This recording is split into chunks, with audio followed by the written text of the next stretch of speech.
Happy first day of spring. It sure feels like it. Welcome to the newly renovated Schoolcraft College Vista Tech Center for today's State of the City program, featuring Livonia Mayor Maureen Brosnan. I'm Dan West, the president of the Livonia-Westland Chamber of Commerce. It's good to see everyone this afternoon. We have a wonderful collection of people here today for this sold-out event. We have many Livonians, but we also have our friends from neighboring communities as well.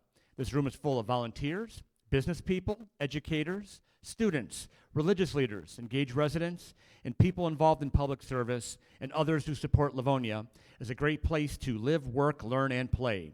To all of you, we are glad you're with us this afternoon. At this time, we ask everyone please rise for the presentation of the colors from the Livonia Police Department Honor Guard with Lieutenant Stacy Haynes, Sergeant Mark Marcelletta, Sergeant Nick Schroeder, Sergeant Joe Scott, and Officer Brandon Marker.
Please remain standing for the Pledge of Allegiance, which will be led by Cub Scout Pack 1640, which involves scouts from 4 Livonia elementary schools.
And one last time, please remain standing for the invocation, which will be offered today by a venerable leader among our local Felician Sisters community.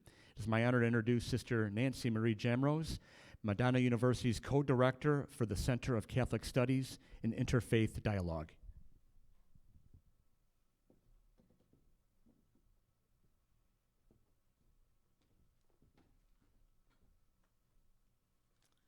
Thank you, Dan, and good afternoon.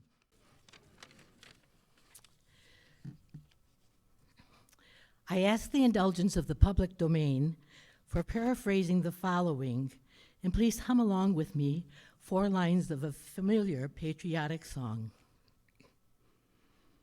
God bless Livonia, city that we love. Stand beside her and guide her through the night with your light from above.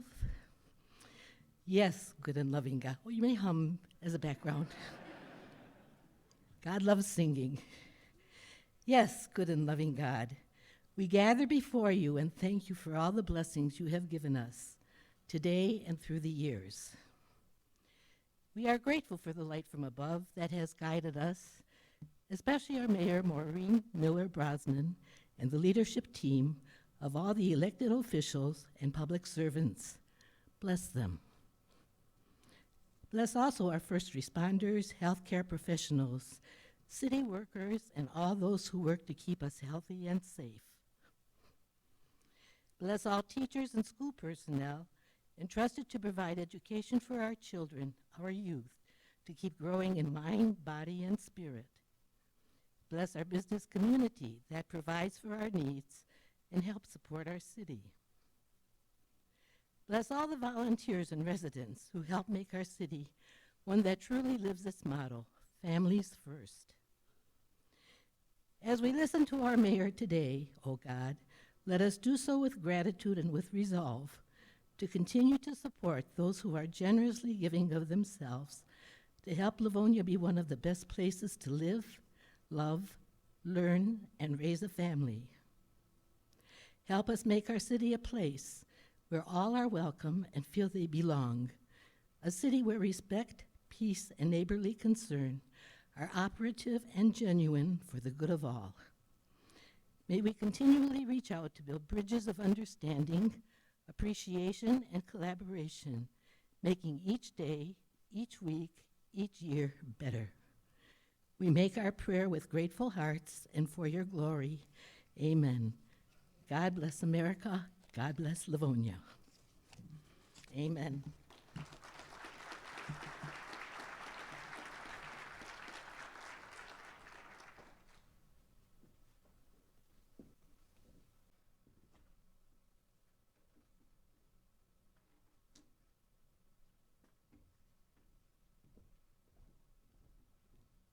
Yes, now you may be seated.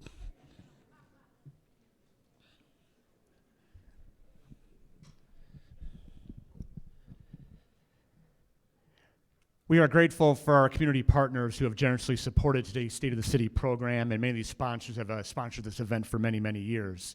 So wait till I introduce all of them, but many thanks to our presenting sponsors today: Trinity Health Livonia, Schoolcraft College, Bill Brown Ford, Conchi Painting, NYX LLC, Alpha USA, and Masco Corporation. Thank our presenting sponsors.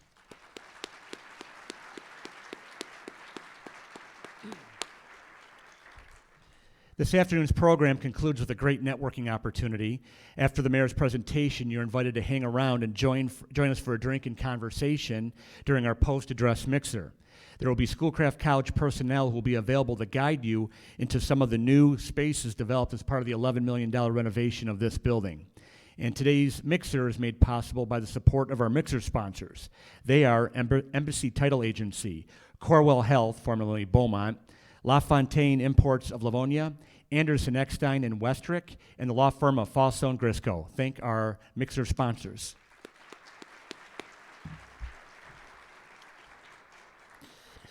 On behalf of the mayor, we thank everyone for getting their basketball tournament brackets done in time to join us this afternoon. Yes, March Madness begins with the play-in games tonight. As a public service announcement to all the managers out there, don't expect much to get done the next couple weeks, particularly this Thursday and Friday, where people either call in sick or they'll be busy at their desk but actually watching the games. According to a report last year, 48% of workers will work on their brackets or place other tournament-related wagers during the workday for an average of 25.5 minutes per day. Another report said that 11% of workers will call in sick at some point during the tournament. When you consider there are 16 days from Selection Sunday to the championship game, one study concluded that employers will lose $17 billion in productivity during the tournament. Not all is lost, however, as another survey found last year that companies which hold bracket challenges actually make people want to go to the office. The study found that 73% of workers said they look forward to going to work more when they can participate in office pools, and 79% said participating in office pools greatly improved their levels of engagement at work. So enjoy the madness, and over the next 2 weeks, realize that people will be excited to go to work, but just nothing will get done.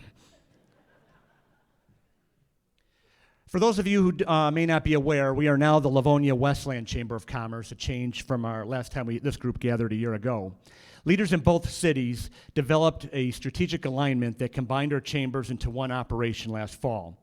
Livonia and Westland are the 8th and 9th largest cities in Michigan, which combine for a population of 180,000 residents, which are served by 3 school districts, 2 community college districts, 5 state representatives, 2 state senators, 2 county commissioners, and we share an amazing county park. With our new partnership in both cities, we now represent some 1,200 members, which makes us the 6th largest chamber of commerce in Michigan. We will maintain our Livonia office near Livonia City Hall, and we are in the process of developing a Wayne Road site to serve as our Westland office. We thank those leaders in Livonia and Westland who supported this effort, which we believe will create more opportunities for our members and build a thriving business community that supports both cities. With that, I would like to make you aware of some upcoming chamber events. First, back in this room here in a few weeks, we have 3 local presenters who will explain how their industries use artificial intelligence as part of a morning panel discussion moderated by WWJ Radio business reporter Murray Feldman. Bridging AI in Business will take place Thursday, April 18th, starting at 8 a.m. right here, back in this room at the Vista Tech Center. Our second annual Touch a Job event returns to the Schoolcraft College MEC building on Merriman Road. This free event gives middle school and high school students and their parents a chance to explore exciting careers that only require a trade certificate or associate degree with hands-on experiences. This event, again, is free and takes place from 9 a.m. to 1 p.m. Saturday, April 20th. We welcome Channel 2 reporter and legal analyst Charlie Langton for a luncheon to discuss his career, the local news industry, and the Crumley trials on Tuesday, April 30th, starting at 11:30 a.m. at the Soho Banquet and Event Center in Westland. And then our evolving diversity and inclusion programming is shifting to tours and discussions at local museums to enhance our understanding of other cultures. The Inclusion Roundtable Museum Tour starts with a visit to the Holocaust Center in Farmington Hills on Thursday, May 9th from 3 to 5 p.m. What we say at the Chambers, we're never going to be everything to everybody, but we hope to offer something to everybody. We hope this and the other events we got coming in the months ahead will be good for all our members in Livonia and Westland. For more details and to register for our events, please visit our website, www.livoniawestland.org, and the more recent additional events are on the back of your programs right there as well. So at this time, I will now hand the stage over to Wayne County Commissioner Terry Marecki, who will introduce the elected officials and other special guests who have joined us today. Please welcome the Commissioner.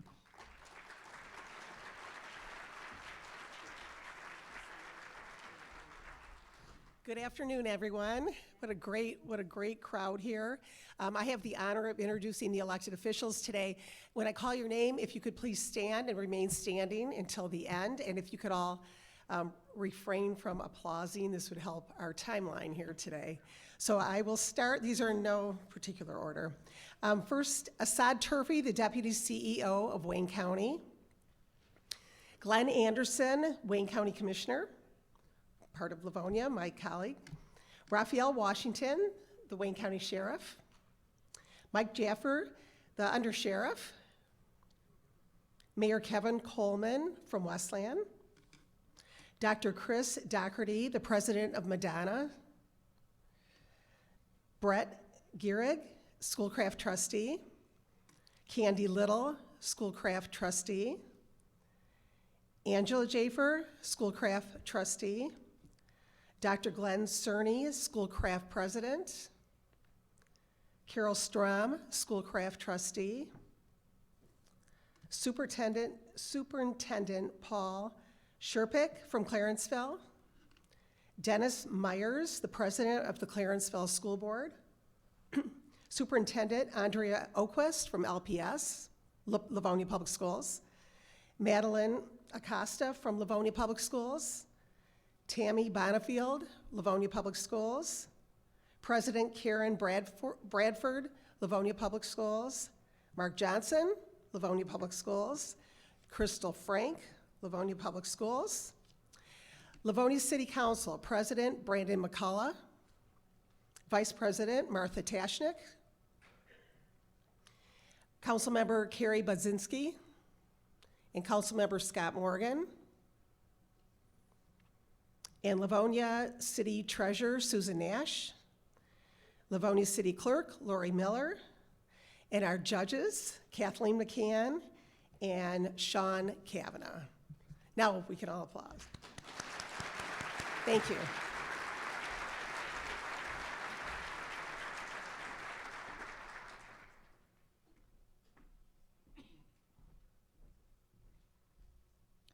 Thank you, Terry. In one of my first interactions with the mayor, shortly after she was elected in 2019, we gathered a group of business people and city officials for a bus tour throughout Livonia to look at development and redevelopment opportunities and how to shape key properties for the future. We initially met in the library atrium, and she wanted to say a few words.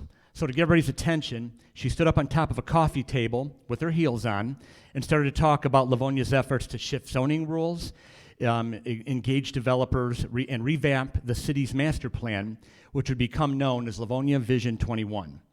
As someone who grew up in the city and served on the Livonia City Council for parts of 3 decades, she brings passion and experience as she guides this process designed to make Livonia's strengths stronger and explore dynamic ways to enhance other areas of the city so it remains a great place to live, work, learn, and play for generations to come. On a side note, I play pickup basketball with some guys in town, including the mayor's husband, Greg. He's a big guy. I have no choice but to support Livonia Vision 21, or he's going to hammer me the next time I go into the paint. So that's why we're going to talk this up. But all kidding aside, Livonia Vision 21 has been a priority for the mayor since she took office. She is here today to talk about the next steps in this process and provide other updates on matters that impact our city. And instead of a coffee table, we're going to give her the whole stage today. Please help me welcome to the stage for her 5th State of the City address, Livonia Mayor Maureen Miller-Brosnan.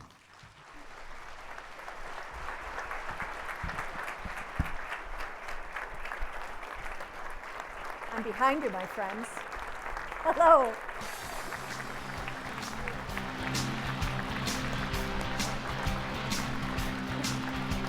How you doing, too?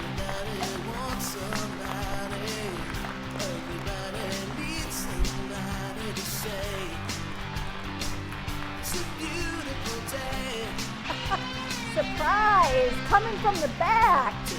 Woo! We just want you to hear this great song. Good afternoon, everybody, and welcome. I am so excited to be here today. You know, and I do know that you know this. If you've been to your 5th one now, this is my favorite day of the year. It surpasses Christmas, my birthday, everything. By far, the best day of the year. This is the chance for us to come together as a community, to hear all of the phenomenal things that are going on. It's a chance for me to tell you the story about everything that's happening in our city, and for you to participate then in sharing that story when we're done.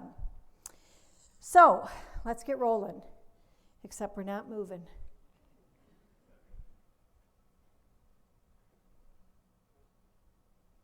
All right, let's see if I can do it. Yep, there we go. All right, so I stand before you today. I'm really grateful that you've entrusted me once again with the opportunity to serve as mayor of this city. And I especially am grateful because we do stand here at a really challenging time. We stand at the precipice where we're able to make some incredible progress. And I stand here confidently today to tell you that the state of our city is strong. Livonia is ready to make these transformational changes that we need in order to keep us moving forward. I want to thank you all for being here today as part of a sellout crowd, and the largest crowd that I've actually been able to address in the state of the city. You may recall we started in the pandemic, and the room had, I don't know, maybe about a quarter of you in it at that time. And there's a lot of good news for us to talk about. But before we do that, I want to make sure that we take care of a couple thank yous. First of all, to the Chamber of Commerce, the Livonia-Westland Chamber of Commerce, for helping us put this together, the event together, and for promoting it. To Schoolcraft College and the Vista Tech Center, you guys have been fantastic. Is this not a beautiful location?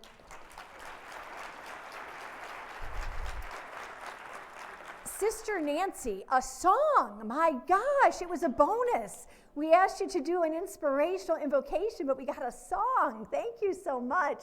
Terry Marecki, thank you so much again for doing the introductions and for always being here when we need you. I want to thank Cub Scout Pack 1640. These are a group of kids that come together from Hayes, from Niji-Iro, from Kennedy School and Roosevelt School. They did the pledge today, and you're going to see this group come back. These little Webelos have a really significant part in today's event. And last, but definitely not least, Greg, I see you sitting over here. A special thank you to you. Last year, you all got introduced to Greg as my fiance. This year, I introduced him as my husband, or as he likes to be called, first consort. Now, you're going to hear about a lot of objectives that we had a chance to reach and meet this year, but the single biggest, most important objective was marrying Greg. He's a marvelous man, glad to have him on board, and he is not a political guy, but he jumped into this role, and you can see from this picture, takes his job really, really seriously, whether we're chasing ghosts or keeping my schedule on time. Greg's a great guy to have at my side, so thank you. I love you. All right, so the successes that you're going to hear about today are really successes that come together because we do have a fantastic team of leaders, of strong partnerships, and really innovative leaders in our community. They're dedicated community activists, and we are not only excited, but we're super fortunate to have these kinds of individuals as our elected officials. So I want to ask you to join me once again with a round of applause for our new city clerk and our new city treasurer, Susan Nash and Lori Miller. If you would please stand.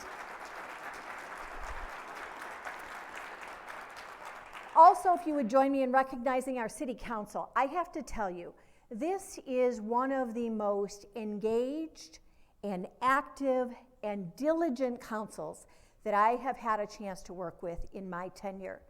This is a very special group of leaders, and I am convinced that together we are going to make some great things happen.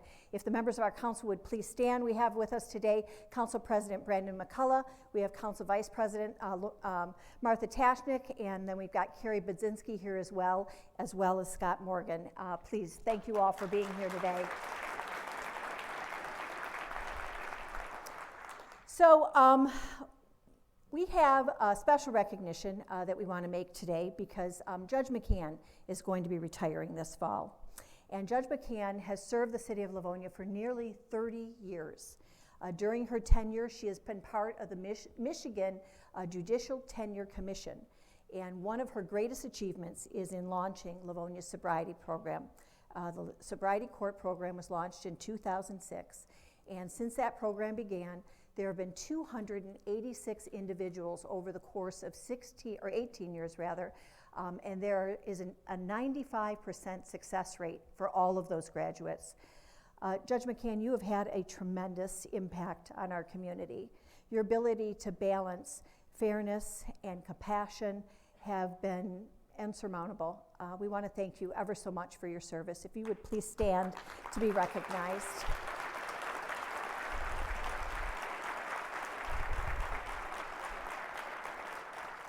Okay, we're going to get rolling, and this is going to move kind of fast because there is a lot that we've accomplished in 2023, but you know me, I want to rush to the end. I want to rush to talking about where we're headed next, but we don't want to miss telling you all of those great things that we've accomplished.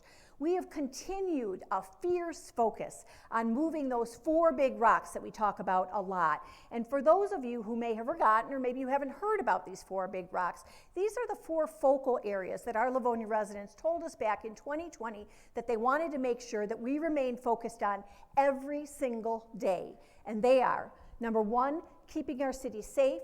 Number 2, making sure that our roads are in good shape. Number 3, making sure that our kids had good jobs coming right out of high school. And they wanted us to make sure that we're going to be able to build a city that our kids want to come home to. And that's part of that long-range plan, that strategic plan called Livonia Vision 21. So you know I love the numbers. So here's what we're going to do. And this is a way of limiting me because there are so many great things to talk about.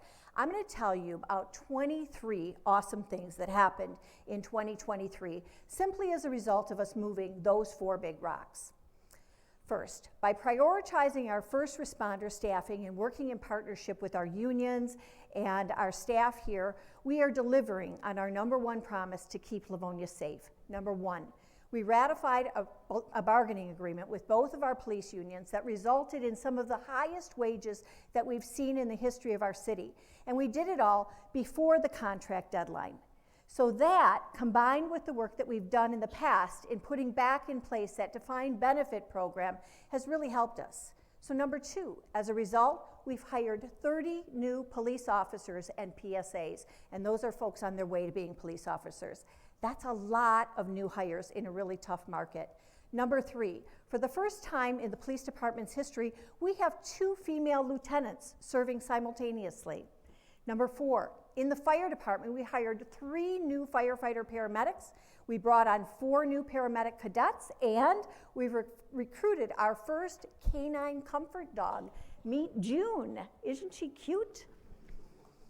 Number 7, firefighters provided Stop the Bleed training for 500 employees and community members. And number 8, they installed 78 smoke detectors and 20 CO monitors in 29 residents using state funds for this program.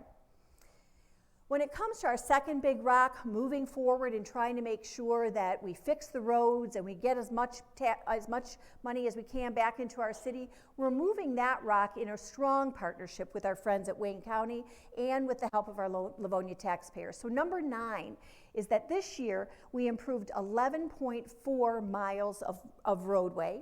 Number 10, we had more than 10 miles of city streets, your neighborhood streets, improved. And number 11, there are 486 new trees that have been planted in Livonia. We are so sorry, DTE, but they will grow one day. So making sure, to move that next big rock, we want to make sure that there are really good jobs for kids to come home to in Livonia. And we're doing that by making sure that our high school graduates coming right out of high school know where to connect to get jobs at. And we're creating a pipeline of jobs for the future. Our Pure Potential programs continue to help us to connect small businesses with best-in-class resources. And last year, we launched the Pure Potential program, the Small Business Grant Program. And these grants went right away to supplying immediate relief to small businesses while still providing them the support that they needed to make sure that they're still resilient in a somewhat tough economy. So number 12, we awarded $150,000 in grants and $30,500 in technical assistance to small and micro businesses in our city. 13, there were 5 micro businesses that attended a 6-week boot camp, and they received training in everything from how to write your business plan to their marketing efforts. Number 14, our Pure Potential small business grants were also awarded to 5 small businesses who received one-on-one training, something that directly helped them with the problem they were dealing with. Now, the success of our Pure Potential program has been almost immediate. Number 15, 17 jobs have been created or retained in this program. $10,000 has been generated that has gone right back into building developments and improvements. So our small businesses are contributing to the growth and development of our commercial and our office space, turning the money back over to the community. Perhaps the biggest rock of all, and we talk about this one a lot, is building the city that our kids want to come home to. That's the goal of our 4th element in Livonia, and it's conceptualized in Livonia Vision 21. So in 2020, you may recall, the Livonia City Council revised our city master plan, and this was a big, bold move on behalf of the City Council. But they had a lot of foresight. What they tried to do was they tried to be more creative in the way that we were redeveloping property in our city, trying to enable businesses to build something that, quite frankly, young people were going to want to be a part of. So here are some really cool things that have happened. Number 16, the Wonderland Flats are going to be built in Livonia along Wonderland Village on Plymouth Road, and they're going to have 60 high-end apartments. You're going to see number 17, Hopcat. Hopcat took a closed restaurant. They invested nearly $1 million, and they tantalized us with their signature cosmic fries, and as a result, they're one of the busiest restaurants in Livonia. They also, as a sidebar, raised $11,000 for our Livonia Public Schools STEM program. Number 18, with a massive $17.4 million renovation, Kroger updated and expanded its store on 8 Mile Road and expanded and went to a 77,000 square foot store. They are a great community partner. They donated $5,000 to the Livonia Kids and Families charity during their grand reopening. Cabinet Works. Cabinet Works is number 19 in terms of our successes. They are the country's largest privately owned cabinet manufacturer, and they've relocated their national headquarters right here in Livonia. They invested $8 million in a renovation of 90,000 square feet of space, and they moved 240 of their cabinet worker employees from Ann Arbor to Livonia, making this their national headquarters. Number 20, Ashley Capital. You've got to love the work that Ashley Capital has done over the years. We celebrated recently with a ribbon cutting, actually not so recently, it was back in July, where they marked the final stage of development of a piece of property that had been burdened as a contaminated site. This was, as you may recall, the former GM Delco chassis plant. Today, 365,000 square feet of space has been renovated, and it is now a phenomenal logistics center where you find DHL, FedEx, and Penske Logistics is in there as well. One of the stores that those logistics operations support is Starbucks. So here's a fun fact for you to take with you. Every cup of coffee that goes out throughout the state of Michigan starts in Livonia first. So the primary objective of Livonia Vision 21 is to ensure that Livonia is a city that our kids want to come home to.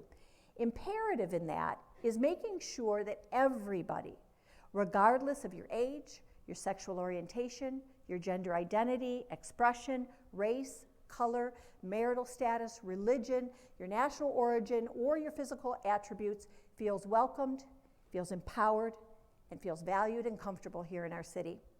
So our 21st success story is that in June, Livonia hosted our first ever Pride Fest.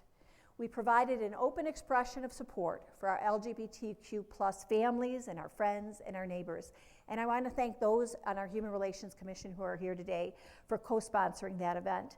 I also want to thank Councilwoman Carrie Budzinski, who long before she became an elected official stepped up and helped to organize this event.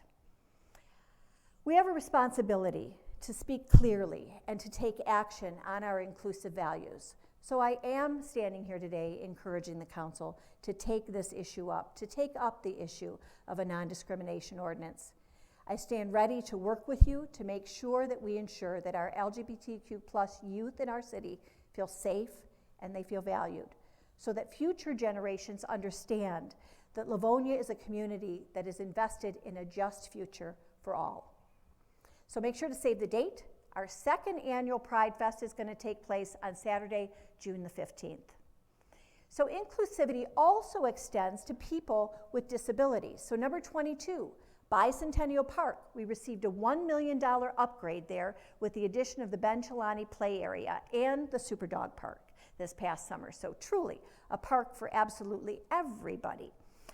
This is one of Michigan's few accessible playgrounds designed for children, for people with disabilities, for older people, for grandparents who simply want to get out and play with their grandkids at the park. We want to especially thank Tom Chilani and his family foundation, Wayne County, who's represented here today, Healthy Livonia for helping to secure the funding. Last month, the Ben Chilani Park area was recognized for its park design, an excellent park design by Michigan Parks and Recreation. Number 23 rather. So we want to stick with some of the awards and let you know where the accolades are coming in at. The American Parks Association has also recognized our the American Public Works Association rather, recognized our DPW team, and they gave us 2 awards, and these awards were for the drain repair construction project at the Whispering Willows Golf Course. So here there is a giant asterisk, of course. Just because we made these repairs does not mean that your golf game is necessarily going to improve, okay? Additionally, we are thrilled to be named the 4th best place in Michigan to raise a family. These are really high accolades, and they are the highlight of our 2023. So while I didn't ask you to clap for all of them individually, and they clearly did deserve our applause and our praise, I do think it deserves a round of applause now.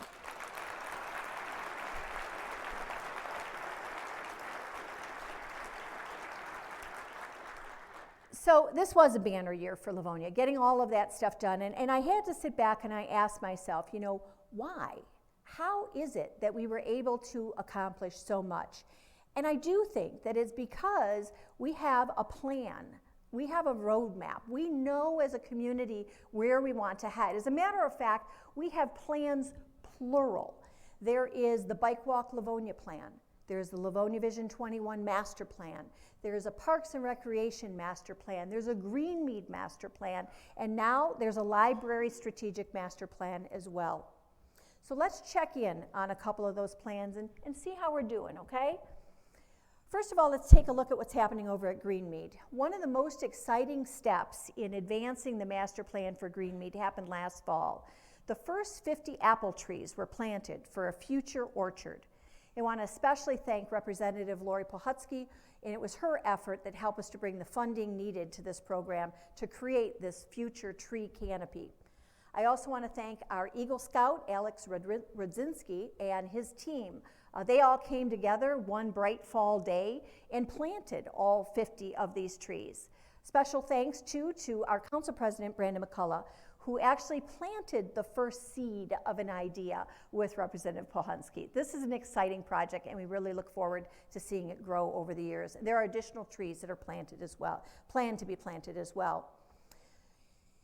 Let's look at the library plan and see where things are headed with the library. In the last 4 years, we've invested $3.3 million in our libraries, all of them, including high-profile projects like a new roof on the Sandburg Library, new carpeting and upholstery in the Bennett Library, a new study rooms, you can see one on the screen there in the Bennett Library, and coming soon, I promise, a new roof on the atrium at the Bennett Library. This is a historic level of investment in our library system. But what it does is it reflects our deep commitment to the importance of libraries and where they reside in our community. So as a result, you've seen a huge growth in attendance and circulation within our libraries, even though it has a slightly smaller footprint. But perhaps the biggest investment that we made in our library system was an investment in a person. It was an investment in a nationwide search to find a new library director. And I would like our new library director, Kristen Edson, to please stand. I know she, oh, you know what? There she is, okay. So this is a chance for us to welcome Kristen to Michigan. Welcome back to Michigan. Kristen is actually a Michigan native. But right out of school, she went to work in Chicago and ran a system there, and eventually worked her way up the library ladder and ran a 13-branch system in Baton Rouge, Louisiana, where she has an extensive background in strategic planning and in facility management. One of the challenges that arrived at the very same time that Kristen arrived was the launch of our library system's first ever long-range strategic planning process. Now, we've engaged the entire community in asking residents, where is it that you see the future of our libraries at? People have been so passionate about responding to this call for input in surveys that we received more feedback in this round of surveys than we received in any of the other surveys that helped us to build the plans that I mentioned earlier. So let's check out these numbers. Over 1,000 people participated and completed, actually went from start to finish and completed the survey. Little over 1,100 unique users came to the site and registered their thoughts about where they thought the library should head in the future. And all of this came together in 221 big new ideas for our library. So let me give you a sneak peek at what people said that they want to see as their libraries advance. This is what you told us. You told us that you want to see more technology, you want to see more maker space, a podcast studio was an example of something you'd like to see. You want to see more community hubs, more engaging activities, and more cozy places. It was interesting, the folks in the library IQ team that helps us develop the survey said this is the first time they've seen the word cozy show up so many times. So watch for cozy places in our library renovations. You're going to see the whole program roll out in April, though, and we are really anxious to share with the city what it is that we've learned from all of you, so that we've got a guide, we've got a roadmap, and we want to be able to share it with you. There's another department where we've had some change at, the Livonia Housing Commission. And there's some really great things that are happening in the Housing Commission that we want to spend some time talking about today. The first is that Jim Ingles is back. Jim, if you would please stand, I think, there we go. So Jim retired from the Housing Commission shortly before I took office, and you've got to understand, the 17 years that I spent on the City Council, it was always Jim who presented to us as council people, and I really was looking forward to getting a chance to work with him. So I was disappointed that he headed into retirement. But soon after he got there, his old job opened up again, so called him up on the phone and said, Jim, what do you think? I promise we're going to work really fast, and we're going to get some really amazing things done. What do you think about coming back? And God bless him, Jim said yes, he would. So as a result, really big things are happening in our senior housing arena. We are going to be breaking ground in the spring of 2025 on Newburgh Village 2. This is an expansion of our Newburgh Village 1, which is on the corner of Newburgh Road and Plymouth Road, and we are going to be building 100 new two-bedroom ranch-style apartments. And these apartments are going to help us to fill that increasing demand from senior citizens who live here in Livonia, and they're looking for a senior living opportunity. This too will free up some of that housing stock for new young families to move into. So Jim was here when we built Silver Village. He was here when we built Newburgh Village 1, and we are really looking forward to having his expertise on board so that we close this project out in the spring of 2026. That is super exciting for our city.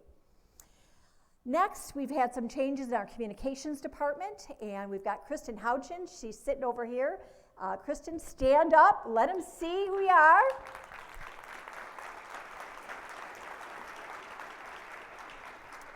And Kristen wants me to ask you if you have downloaded the City of Livonia app yet. Aha. If you have not, you should. It is available on Google Play. It's also available on the Apple App Store. And it's been refreshed within the past year. And this is a super great place for you to report things. If you see a pothole, if your trash got missed by trash pickup, whatever the problem or the issue is, it's a great app to report it on, and it connects you directly with people who can help to fix the problem fast. Kristen is not new to the City of Livonia. She's actually worked here for 7 years, and she's been here helping to build this communications department from the ground up.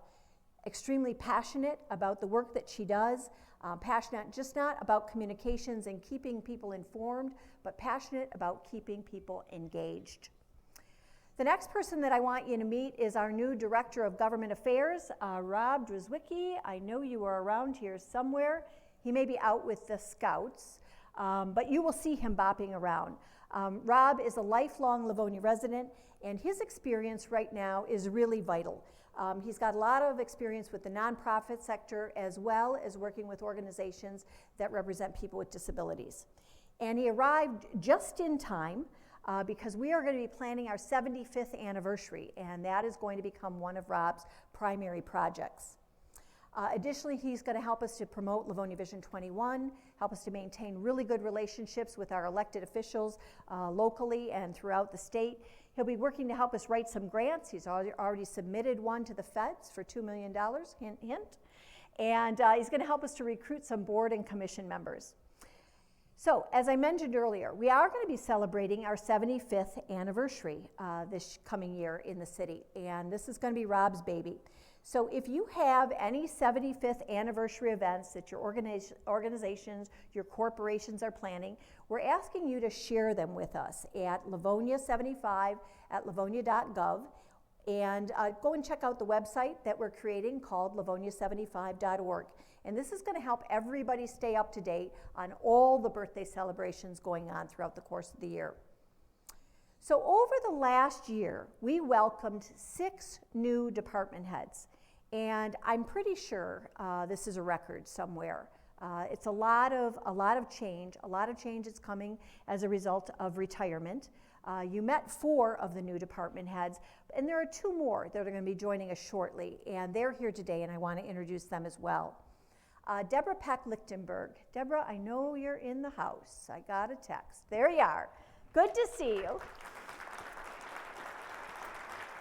Deborah is going to be joining us as our new finance director. She has an extensive background in municipal finance, having represented the cities of Royal Oak and Grosse Pointe Farms, Novi, and Westland, where she brought a lot of long-term financial and operational success to those organizations.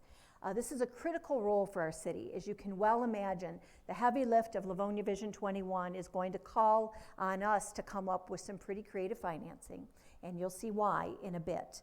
So please join me in welcoming Deborah. Good to have you.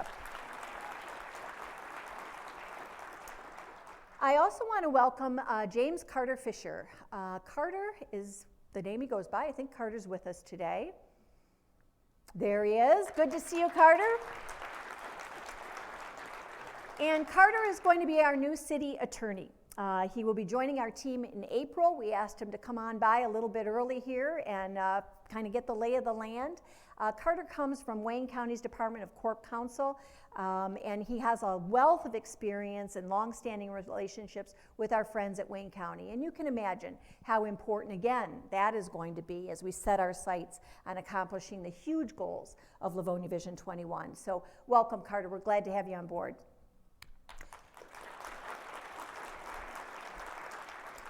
So if we're bringing on those two new people, clearly two more that we really feel have strong feelings about. We love them. They're leaving. And so we want to recognize, first of all, Mike Slater.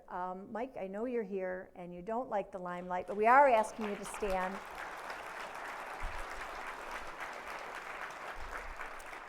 So Mike is the only finance director that I have ever known in the city of Livonia. He has been with us for 30 years. And when we look at Livonia's balance sheet, Mike is clearly one of our biggest assets. He sets the bar very, very high for integrity and fiscal responsibility in our city. And we simply would not be the strong, financially stable city that we are without Mike Fisher. His oversight over the past 30 years has been absolutely incredible. Mike, we want to thank you for your hard work, for your dedication, for being the guy who has to say no an awful lot, but there is nobody that I would rather have standing on that wall saying no when we needed to say no than you. Thank you very much.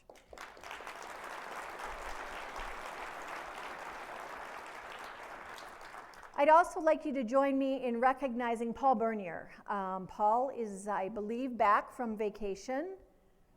There he is, all right.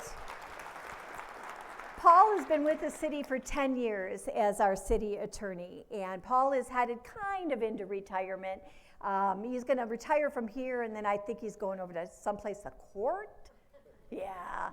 We're going to miss him, but we've got a great replacement, and Paul helped us to fill his shoes really well. I can't talk and deliver a city address like this without thanking all of the brilliant people that I get a chance to work with every single day in the city of Livonia. And I know that you have heard me say before that this is by far the best team of people that a city could be run by in the entire state of Michigan, and I have no doubt. Our ability to respond to what it is that the community needs and what it is that the community demands happens because these brilliant people come to work every day with a fierce focus on those four big rocks that I mentioned to you. If the department heads for the city of Livonia would please stand and be recognized. I think there's a couple slides going back and forth that represent you all, but if you would all stand.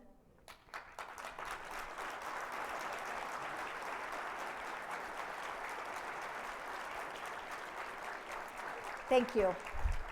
So this administrative team and this council come together a lot in this community to listen to what it is that's important to residents and to respond. So I want to give you some examples of some of those areas where that listening has led to some pretty revolutionary response in our community.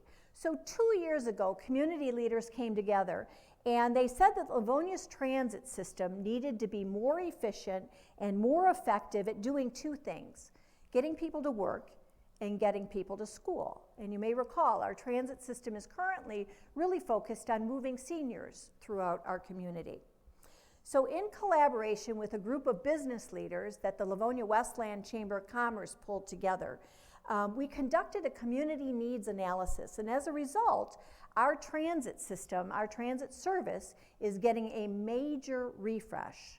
Community transit is now going to be called Live and Go, and it's not just a new logo that we're talking about. It's not just new branding that we're talking about. We're still going to maintain that service to the elderly and the disabled in our community. But we're also, and those are all the fixed routes that are going to remain established, but we're going to add another layer, an Uber-like system, an on-demand system, where you can call in and get a ride when you need a ride.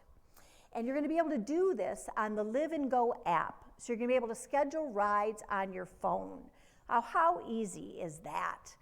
And the new service is going to help us better address that need to get people to work, to get people to school, to get people that don't drive where they need to go. So watch for a rollout of this new program next month. We are super excited about this. I do really think it's responsive government. And I bet you never thought that I was going to get to this part of the state of the city, but we are going to talk about Livonia Vision 21, and this is my favorite part. This is where we get to talk about why it is that I do this job, why it is that this city council does this job, and why it is that all of those department heads do this job. It's because we really do firmly believe that we have the power and the ability to create a city that our kids want to come home to. And for those of you who don't know what Livonia Vision 21 is a long-range strategic plan that was developed back in 2018, not by those people that I just mentioned, but by the community, by the residents of Livonia, talking to thousands of people in a lot of different platforms. And they came together and they said, this is what we think our city should look like 20 years from now, 100 years from now. They dreamed way out into the future. So as a result of all of that dreaming, the council adapted the city's master plan back in 2020, and then the program officially launched in 2021, which is why it's called Livonia Vision 21. That was its target deadline for launch, and sure enough, it did. At the heart of the plan is the need to address one of the things that thousands of people said were missing in our exceptionally well-planned city, and that is a downtown or a city center area. The corner of 5 Mile and Farmington was identified as the place for that, and residents, they were the ones that picked that location, and they're right.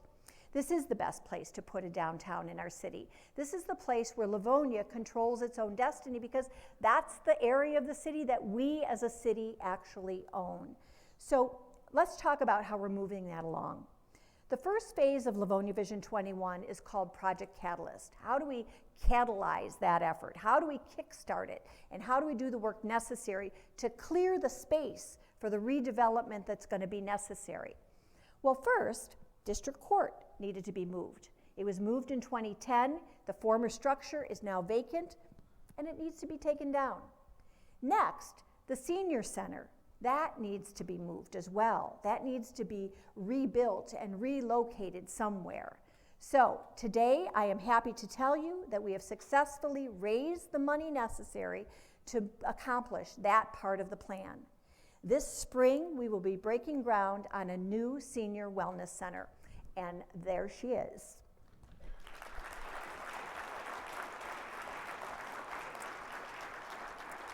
Now, this new center is going to provide 25,000 square feet of safe, accessible, really wide open space for our growing senior population. It will be larger than the senior center we have now because we have a larger senior population.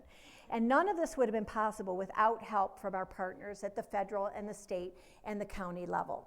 So let me take a second and show you the money, okay? This is where we're going to need our little Webelow friends to help us out again.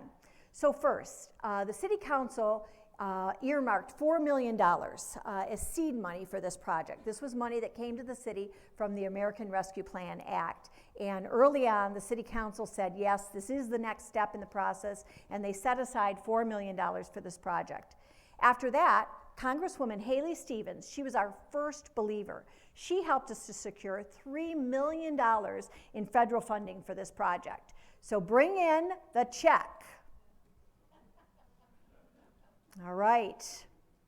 Come on up here. We're going to show you how this grows. Our helpful Webelow friends here. Now you will notice this check is a little dinged and damaged. Right this way, darling.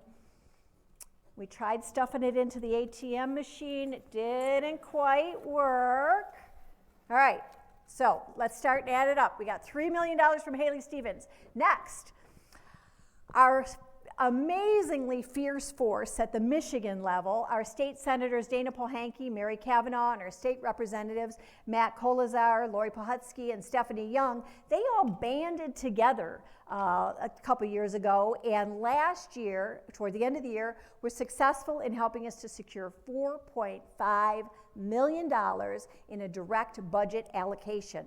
So here we go. Another big check came through the door. Right up there, hon. I keep these in my office. This is one of the best parts of the job, is getting big checks.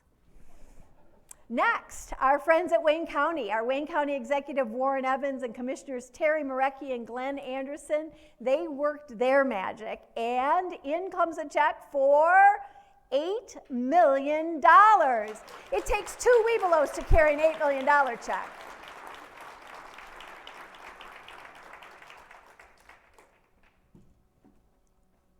There you go.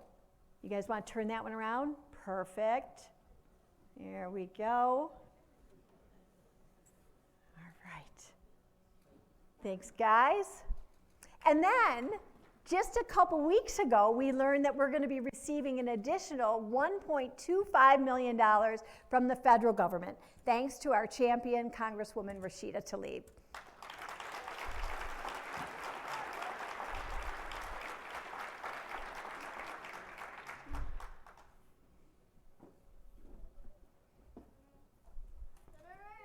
There you go. You got it. All right. Landed it. Got it. Thank you, sir. All right. Now, isn't that cool? So we raised the money that we needed to build that big, beautiful senior center, and we didn't have to ask taxpayers for a tax increase to do it. That is the best part of all. So, sure, you know, there are plenty of people say, yeah, but that's still taxpayer dollars standing behind you. Yes, it is. But it's taxpayer dollars that came back to Livonia instead of going to some other city in the state of Michigan. So we're glad it's here. Now, our leaders at the federal, state, and the county level, they believe in Project Catalyst. They believe in this project as much as we do. They believe with us that transforming Livonia's civic center area is the key to revitalizing our economy for decades to come. There are some others that also believe along with us, and why don't we hear for a second from them about where they think this project can take us.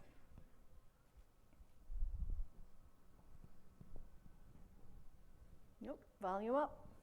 Centers of potential. It's communities. Livonia is one of those communities where inspiring changes are within reach. Livonia Vision 21 is a unique vision of placemaking and revitalization. In fact, it's one of the most exciting projects going on in the entire state right now. The transformative city center project you are embarking on is a mighty example of the full power of public service as a force for good in people's lives.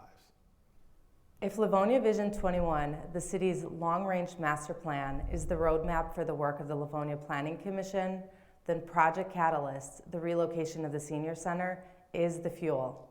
In my role with the New Economy Initiative, I recognize innovation and the entrepreneurial spirit it takes to drive change. That spirit is very much alive in Livonia's leaders and stakeholders. And it's that spirit that is going to remake our city into one that inspires families to stay and grow here. Much of the new development Livonia is seeing is because of the remarkable innovation built into the city's long-range master plan, Livonia Vision 21. As chairman of the Livonia Vision 21 committee, it is rewarding and energizing to see how city leaders are following the game plan the entire community built for Livonia's future. Reimagining our city's central campus into a bikeable, walkable gathering space with restaurants, stores, more housing options, and a great library at its core will soon become the greatest legacy we will leave to our children. Well, we want to thank those three folks for seeing along with us where it is that we're going to head. And we're going to talk to you some more about where it is we're going to head, but I know you are curious about how we're going to spend all this money behind us, right? So let's talk for a minute about what we see happening with that $20.75 million and exactly what it gets us. In addition to a new senior wellness center, which is going to be attached to the Jack E. Kirksey Recreation Center, we're also going to see rec center improvements incorporated as well. You can't just tack a piece of a building on and not expect that you're going to have to shift some things around. So that shifting is going to allow us to make some improvements inside the rec center area as well. The senior center itself, though, is going to feature a lot of amenities that, quite frankly, got established as priorities by seniors themselves. We talked to a lot of seniors, surveyed them, we asked them, what do you want to see in your space? And here's what they said. We really need a more efficient floor plan than we have now. We need something that's going to allow us some flexibility and some growth and the opportunity to move walls around. We're looking for a large dining area, someplace that has a cafe maybe, and again the word cozy comes up. Cozy seating and lounge space. So this is a rendering of what the interior lobby is anticipated to look like. One of the key things that they said is that they wanted a circular drive. They love the circular drive in front of the senior center right now, and they want to keep that. So sure enough, there will be a circular drive with a covered canopy leading right into the front of the senior center building. There's going to be dedicated parking that's close to the senior center entrance. That was another really big key for them. And they want to make sure that the parking is separate from the parking that we have at the recreation center. All of those are boxes checked in the first round of planning. I want to especially thank Councilwoman Toy and Councilman Rob Donovic. They are the council liaisons on this project, and we have really appreciated their input and the opportunity to work with them on this project as well. So that's what the money's for. So let's talk about where we're going from here. So if you can imagine, this is what the area looks like now. If you, again, remember, we're sitting on top of Bates, and we're looking across the street, and this is what the property looks like.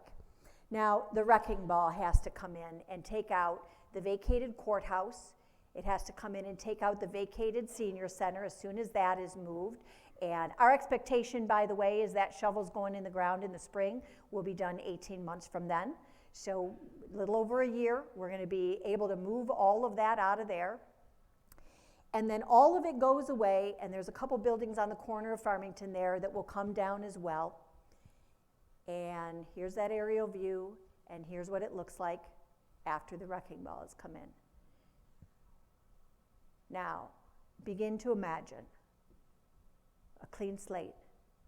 What do we want to see coming in there? That's 10 acres of property that you're looking at right now. Residents have told us what they want to see built in that vibrant civic center area at 5 Mile and Farmington Roads. The challenge now is for us to build it. But residents went a little bit further in their dream. They didn't just dream about 10 acres of vacant property. They're asking us to look at 27 acres of vacant property. That means that City Hall has to come down and the police department needs to be moved as well. And if we're able to accomplish all of that, here's what they said they see. They see restaurants, they see retail, boutique shops, a town square for community gatherings. They see at the heart of it all a Bennett Civic Center library upgraded to be a first-class library. They see more places for people to come and live in our city. So they see a larger population with condominiums, with modern apartments, trendy townhomes, and they said make it all bikeable and walkable. And this is the piece you're missing. So we've worked with our partners at Plant Moran Real Point to assess the viability of reconfiguring this area. And we're looking right now at the viability of, what is it going to take to now that we can clear out this much? How do we clear out the rest? How do we begin to take down City Hall and relocate it? How do we begin to relocate the police department and clear that space out as well? Last year, we shared with you the results of our asset management report that we did with Plant Moran Real Point. And what we learned, just to refresh your memories in that study, was that most of our buildings, including the police station and including City Hall, are 47-year-old buildings. They are riddled with constant leaking roofs and windows, regular breakdowns in the HVAC system, signs of mold, and poor air handling, and swimming pools catching water. And simply the cost to maintain that the way it is over the course of the next 10 years was going to be $97 million. That was the estimated cost of doing that. And the number, of course, got higher than that because a year has gone by since we talked about this last, and we haven't been able to advance the project. And additionally, we recognize that there are huge limitations in these buildings too, and those are really beginning to come to the forefront this year. We're learning that we are not ADA compliant in terms of what a modern building should be. Entryways and restroom entryways in particular are steel and concrete structures in these buildings. Those walls do not come down easily, so widening them just begins to appear impossible. So what this means is that if we wanted to hire somebody in a wheelchair to work in City Hall, we can't. That excludes a huge population of people in a job market where talent resides absolutely everywhere, and we want to find a way to bring the most talented people into our city, and we can't do it. So I'm sure you would agree that that needs to change. Just a few months ago, we actually had an earthquake in City Hall. Well, we thought it was an earthquake. It sounded like the Rice Krispie treats. All of a sudden we're up on the 4th floor and we hear this snap, crackle, pop, and we look over the railing into the foyer and we see where all of the tiles have buckled up down the course of the entire foyer, the lobby foyer on the 1st floor. Literally, the glue holding the tiles down says, "I've had it, I'm releasing," and everything broke loose, and we've had to repair and replace all of that. So the building is just giving out. These buildings have reached a point in their useful life where they are no longer efficient, they are no longer living up to today's standards, and it makes them not living up to the standards not only of residents, but of employees. So with the help of Plant Moran Real Point, we went on to phase 2. And the thing that we've been working hardest on this past year since we talked last is a space needs analysis. So if we recognize that the buildings are no longer functioning well for us, how much space do we really need? Before we go rebuilding something, we better figure out how much we need. And what we are learning is that our current 90,000 square foot City Hall, which was built in 1978, and our annex, which was built in the 1950s, has much more space in it than we actually need to occupy. We're going to be presenting a full-blown report to the council, and you'll have to forgive me, but I'm a step on the punchline today. We only need about 2/3 of the space that we currently have. Now, can you imagine the opportunity to downsize, the energy savings, and just the cost savings that we could obtain just by downsizing and taking up less space? So City Hall is experiencing this, but so is the police department and the police station, and it is desperately in need of rebuilding. Did you know that the police department, the police station over there, was originally a water department? So in true Livonia fashion, ever the resourceful community that we are, our forefathers built a police station in 1961 along with a water department. Years later, the buildings were combined to form just the police station that stands there today.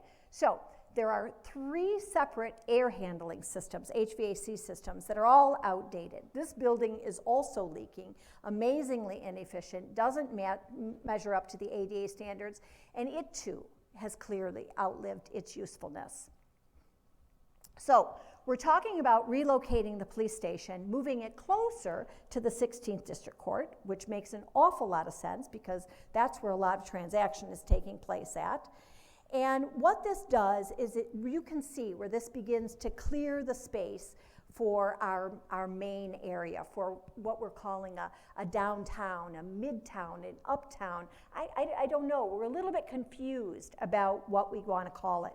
But every day, know that we are moving with purpose, we are moving with passion, we are moving with determination toward making the wisdom that was established in Livonia Vision 21 part of what we're going to be doing in the future.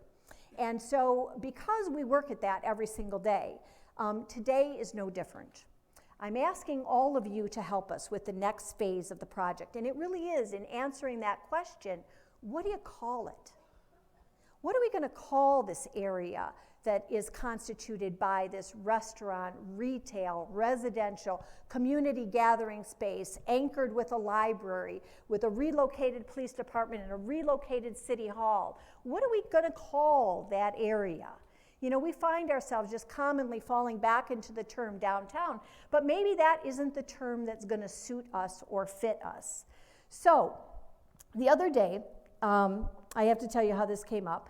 We were calling this for a while. You know, every good project has a code name, right? So we were calling this one Project Webelow. And the reason that we called it Project Webelow was that I was speaking to a group of Webelow scouts out in Plymouth.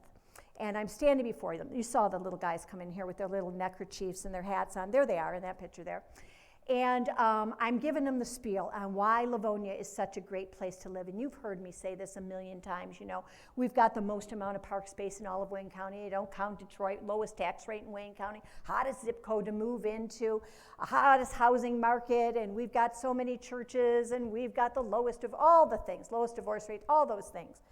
And I'm not even done with the speech. And there's a little Webelow right in front of me.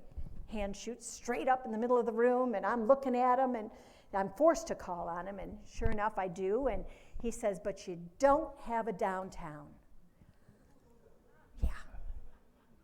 Yeah. In the back of my head, I'm thinking, darn it. And then in the top of my head, I'm thinking, yes, but we are going to.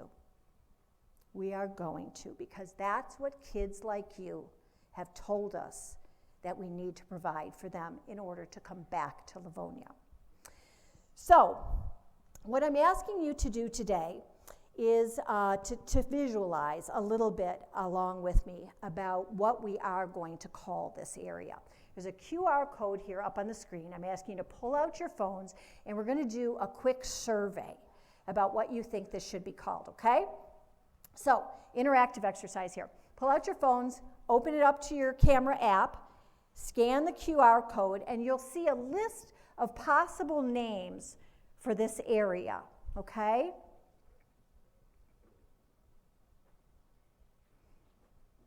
Pick the one that speaks to you. I think there may be an option to put something in yourself if you want, if there's something else that maybe comes to you that we didn't include in the list. And we're going to be able to show you, I think instantly, how this tallies up. How are we doing? Looks like they got it. They're getting their answers in.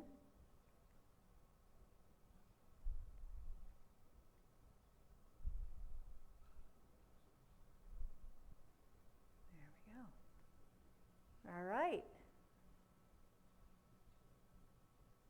So it looks like City Center is a favorite, followed by Civic Center with the French spelling of center. I like that.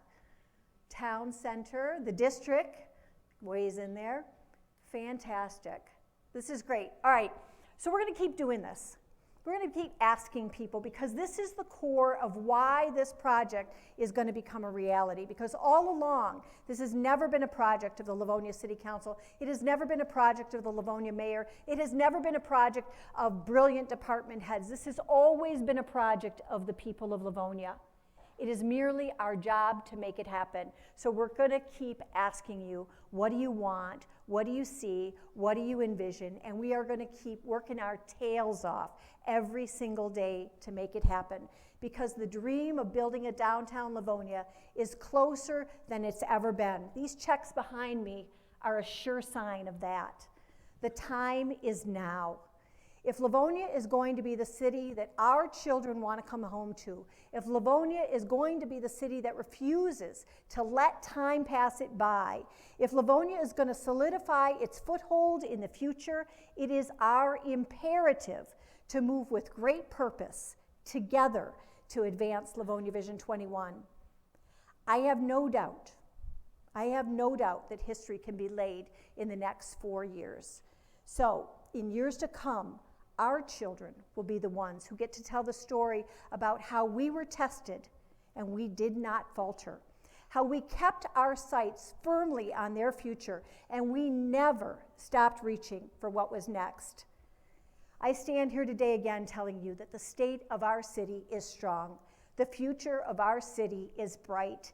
It is so bright, in fact, I know you know where this is going.